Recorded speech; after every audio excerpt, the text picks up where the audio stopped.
Assalamu alaikum. In this video, I'll show you how to add branding or logo on your videos like this.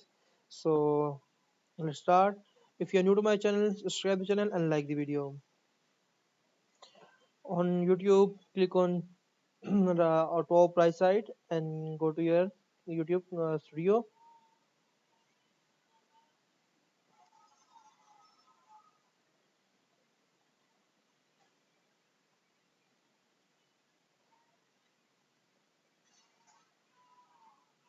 From here, you need to go to settings on the left side bottom.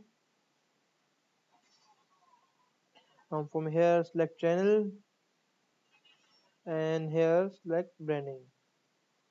Here you need to choose image of square shape. Like if you have 150 pixel height of image, you must be 150 pixels of the width of the image.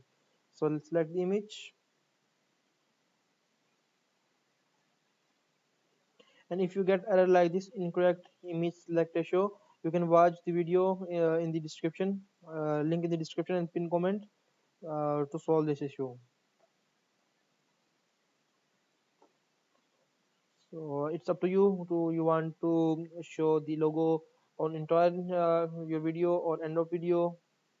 So I will select entire video and click on save. So good luck guys, you have set the logo or watermark in all of your videos on YouTube. If you have any suggestion or query, feel free to comment below, subscribe the channel and like the video.